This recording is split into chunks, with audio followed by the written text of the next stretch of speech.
میرے انتہائی واجب الاحترام برادران اسلام، دوستوں، بزرگوں، بھائیوں، اسلامی مہینوں کے اعتبار سے 12واں ذی الحج کا مہینہ اور اس مہینے کی 18 تاریخ سن 35 ہجری خلیفہ سوم دوہرے دماد رسول ذو الحجرتین ذو البشارتین ذو النورین حافظ قرآن، قاری قرآن، ناشر قرآن، جامع قرآن، علی کامل الحیاء والایمان سیدنا عثمان غنی رضی اللہ عنہ کا یوم شہادت۔ گزشتہ جمعہ عرض کیا تھا، حضرت عبداللہ بن عباس رضی اللہ عنہما کی روایت ہے، ان سے پوچھا گیا کہ سیدنا عثمان غنی رضی اللہ عنہ کے پاس جو انگوٹھی تھی اس کے اوپر کیا عبارت درج تھی؟ تو آپ رضی اللہ عنہ نے فرمایا کہ ان کی انگوٹھی پر یہ عبارت درج تھی، اللہم احیینی سعیدا وامتنی شہیدا، اللہم احیینی سعیدا وامتنی شہیدا۔ یہ دعا درج تھی کہ اے اللہ مجھے زندگی دے تو سعادت والی اور موت دے تو شہادت والی۔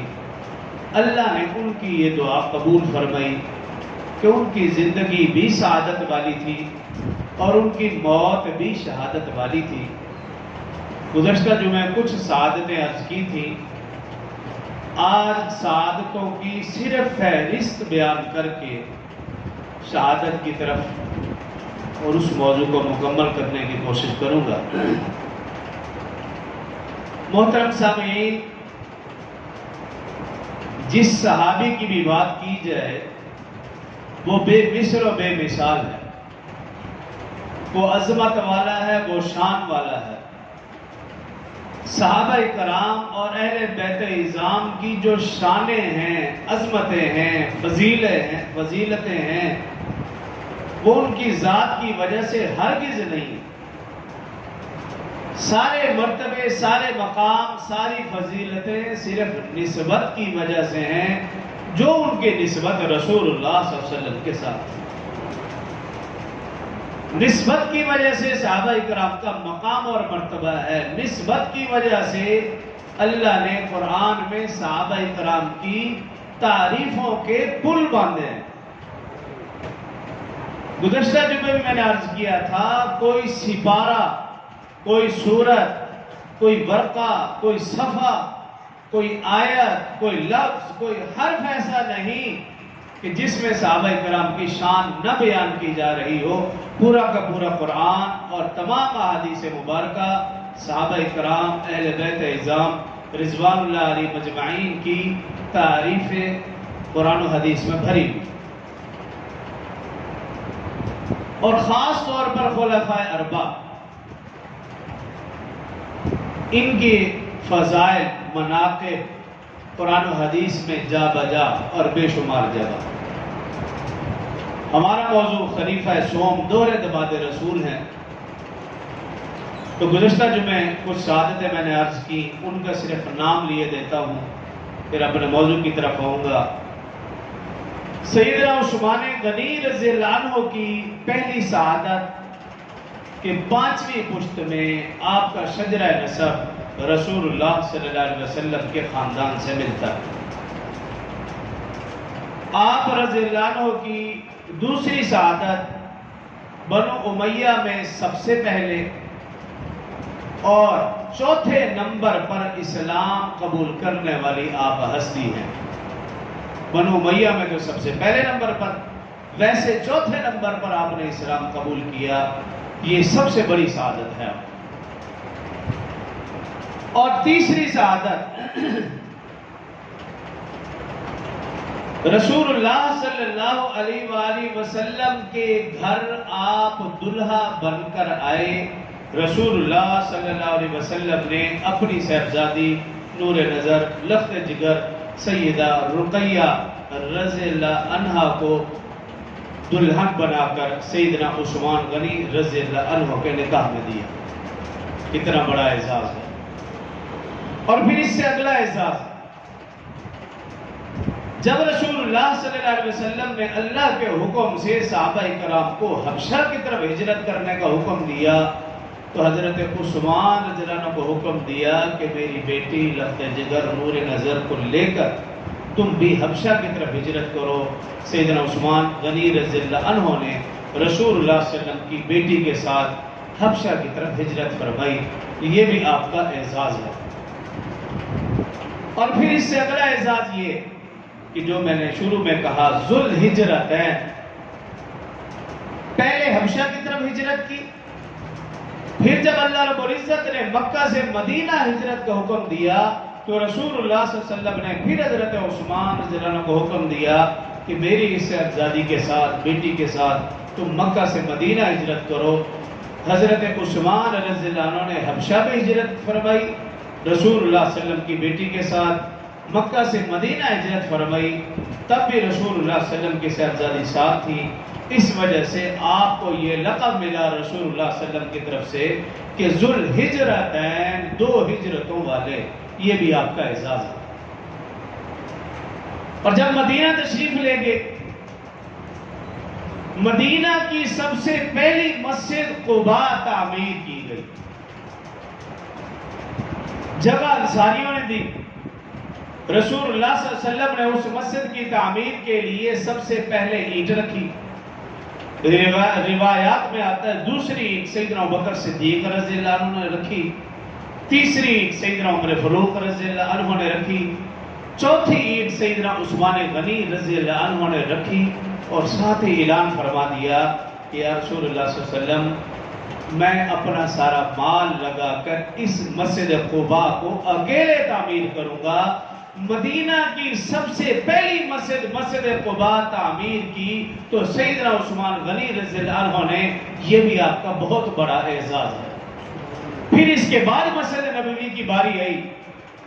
مسجد نبوی وہ جگہ دو یتیم بچے سعد سہیل کی تھی، سیدنا ابوبکر صدیق رضی اللہ عنہ نے ان سے جگہ خریدی اور مسجد کے لیے وقف کر دی۔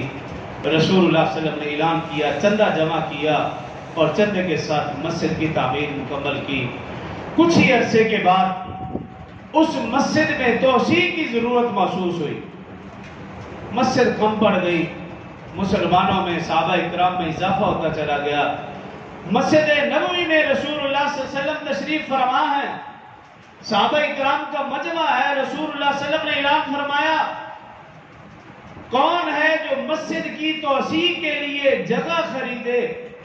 فوراً عثمان غنی رضی اللہ عنہ کھڑے ہو گئے اور عرض کیا رسول اللہ صلی اللہ علیہ وسلم میں یہ جگہ خرید کر وقف کروں گا۔ رسول اللہ صلی اللہ علیہ وسلم نے فرمایا اے عثمان، تو نے اس مسجد کے بدلے میں جنت خرید لی ہے۔ جنت عثمان کی ہے اور جنت میں وہی جائے گا جو عثمان کا حبدار ہوگا، جو حبدار نہیں وہ کبھی بھی جنت میں نہیں جا سکتا۔ رسول اللہ صلی اللہ علیہ وسلم جب خود کہہ رہے ہیں تم نے اس جگہ کے بدلے میں، مسجد کے بدلے میں جنت خرید لی، تو جنت میں جانے والا عثمان کا حبدار، یہ بھی آپ کا اعزاز۔ پھر اگلا اعزاز دیکھیے، مدینہ میں ایک ہی کنواں تھا، یہودی اس کا مالک تھا، مہنگے داموں مسلمانوں کو پانی فروخت کرتا تھا، اور جب مسلمان بچیاں پانی لینے جاتی تو یہودی اکٹھے ہو کر مسلمان بچیوں کا مذاق اڑاتے تھے۔ رسول اللہ صلی اللہ علیہ وسلم نے ارشاد فرمایا کون ہے جو اس کنویں کو خرید کر وقف کرے؟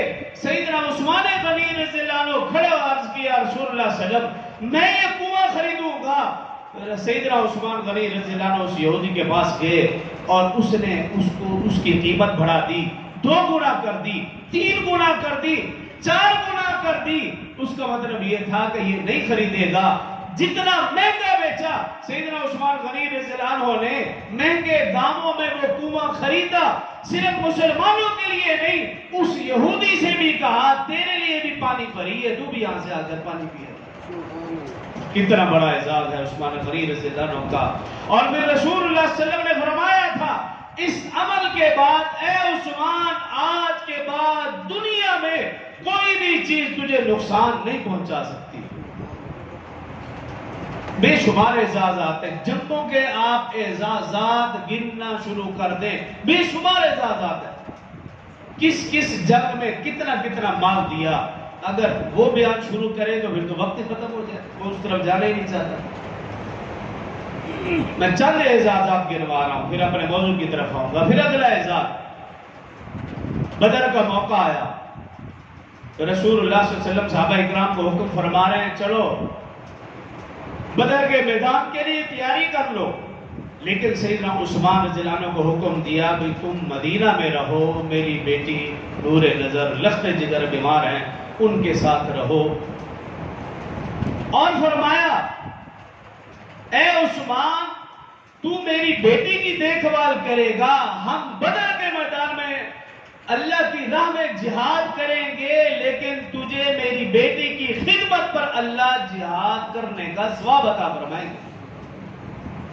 اور یہ لفظ صرف زبانی نہیں تھا، یہی وجہ ہے کہ مفسرین محدثین نے لکھا کہ جب مال غنیمت اکٹھا ہوا، رسول اللہ صلی اللہ علیہ وسلم نے جب مجاہدین میں مال غنیمت تقسیم کیا، جتنا جتنا مجاہدین کو حصہ ملا اتنا حصہ آپ نے حضرت عثمان رضی اللہ عنہ کے لیے بھی رکھا کہ وہ بھی ہمارے ساتھ جہاد میں برابر کے شریک ہیں، حالانکہ تھے مدینہ۔ اور پھر اس سے اگلا اعزاز، سیدہ رقیہ رضی اللہ عنہ رسول اللہ صلی اللہ علیہ وسلم کی بیٹی ہے، نور نظر لخت جگر، نبی کی بیٹی کا جب انتقال ہوا اس کا جنازہ پڑھایا تو عثمان غنی رضی اللہ عنہ نے تجہیز و تکفین کی، تو بھی عثمان غنی رضی اللہ عنہ نے قبر میں رکھا اتارا، تو بھی سیدنا عثمان غنی رضی اللہ عنہ نے نبی کی بیٹی کو اتارنے کا اعزاز بھی سیدنا عثمان غنی رضی اللہ عنہ کو حاصل ہوا۔ اور پھر اس سے اگلا اعزاز، سیدہ رقیہ رضی اللہ عنہ کی وفات کے بعد سیدنا عثمان غنی رضی اللہ عنہ پریشان ہیں، یہ پریشانی رسول اللہ صلی اللہ علیہ وسلم سے دیکھی نہیں گئی۔ اگر داماد اچھا ہو تو سسر خوش ہوتا ہے، اور اگر داماد اچھا نہ ہو اور خدا نہ خاصہ بیٹی فوت ہو جائے تو وہ سسر بھی کہتا ہے شکر ہے میری بیٹی کی جان چھوٹ گئی، اس بدبخت سے تو بڑا برا آدمی تھا۔ لیکن سیدنا عثمان غنی رضی اللہ عنہ رسول اللہ صلی اللہ علیہ وسلم کی بیٹی کو اتنا خوش کیا، رسول اللہ صلی اللہ علیہ وسلم کو اتنا خوش کیا، بعض حدیث میں آتا ہے کہ رسول اللہ صلی اللہ علیہ وسلم اتنے خوش ہوتے تھے، صحابہ کرام نے کئی بار سنا یا اللہ میں عثمان سے راضی ہوں تو بھی راضی ہو جا، میں عثمان سے خوش ہوں تو بھی خوش ہو جا۔ کئی بار رسول اللہ صلی اللہ علیہ وسلم نے عثمان کے لیے جملہ ارشاد فرمایا۔ سیدہ رقیہ رضی اللہ عنہ کے انتقال کے بعد رسول اللہ صلی اللہ علیہ وسلم سے عثمان کی پریشانی دیکھی نہ گئی، آپ نے دوسری بیٹی سیدہ ام کلثوم رضی اللہ عنہ کا نکاح سیدنا عثمان غنی رضی اللہ عنہ سے فرما دیا۔ گزشتہ جمعہ بھی میں نے عرض کیا تھا، یہ اعزاز کل کائنات میں صرف حضرت عثمان غنی رضی اللہ عنہ کو حاصل ہے، اس اعزاز میں وہ وحدہ لا شریک ہیں۔ یہ اعزاز حضرت آدم سے حضرت محمد رسول اللہ صلی اللہ علیہ وسلم تک کسی پیغمبر کو بھی حاصل نہیں ہوا کہ کسی پیغمبر کی دو بیٹیاں یکے بعد دیگرے کسی کے نکاح میں آئی ہوں۔ اگر وہ ہستی ہے تو سیدنا عثمان غنی رضی اللہ عنہ کہ ان کے نکاح میں نبی آخر الزمان صلی اللہ علیہ وسلم کی دو صاحبزادیاں یکے بعد دیگرے نکاح میں آئی، جس کی وجہ سے آپ کو ذوالنورین کہا جاتا ہے، دو نوروں والا۔ یہ اعزاز بھی آپ کے حصے میں آیا۔ اور پھر اگلا اعزاز، جب سیدہ ام کلثوم رضی اللہ عنہ کی وفات ہوئی، سیدنا عثمان غنی رضی اللہ عنہ پھر پریشان نظر آئے۔ رسول اللہ صلی اللہ علیہ وسلم اس پریشانی کو سمجھ گئے۔